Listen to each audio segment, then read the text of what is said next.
अरे हम कह लिया दिसिले राजा जी अरे सैया जी ओ चाहे तू चलाव कमान राजा जी चाहे तू चलाव कमान राजा जी खुदाइए राजा खुदाइए राजा हम कह लिया दिसिले राजा अरे सैया चाहे तू चलाव कमान राजा जी चाहे तू चलाव कमान राजा जी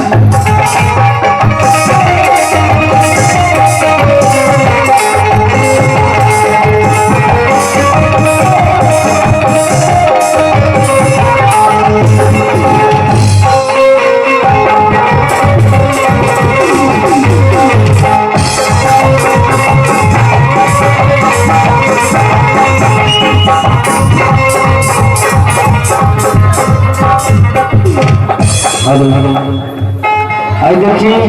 आदमी गोड़ भैया लौजार से और हमारे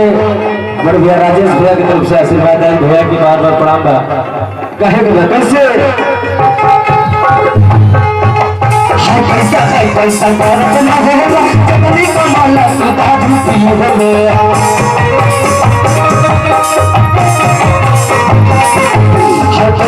पैसा गरत रहेला जतनी कमाला सदा झूठी होला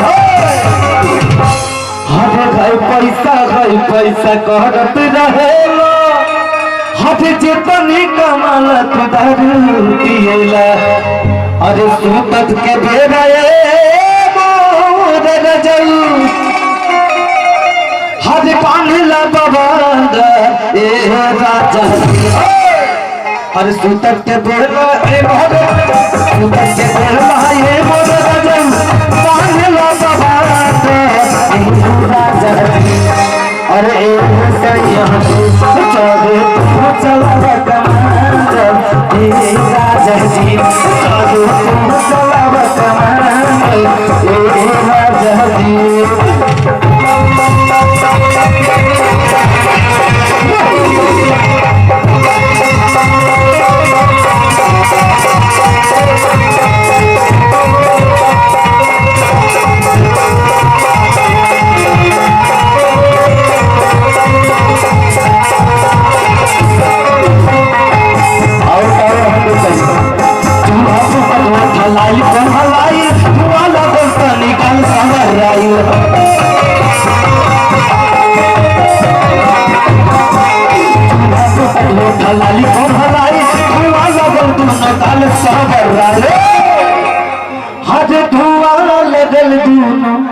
गाल संवराई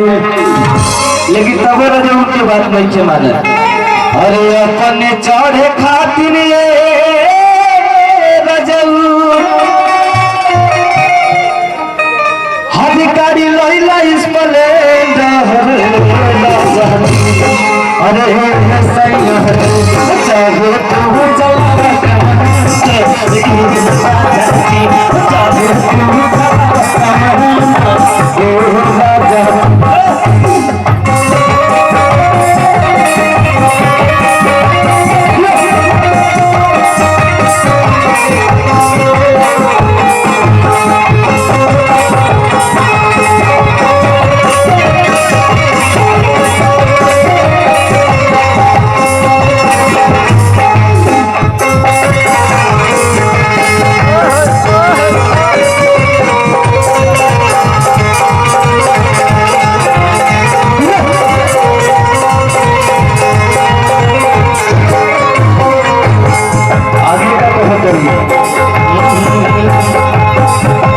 छटे चिड़िया सारी अपना बचाई लाजम जा सारी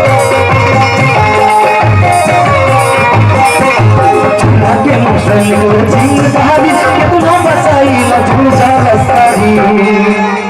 हद चूल्हा के मुंह से निकल चिंगारी हद के तनो बचाई लजल जा सारी अरे अनिल सरगम मनवा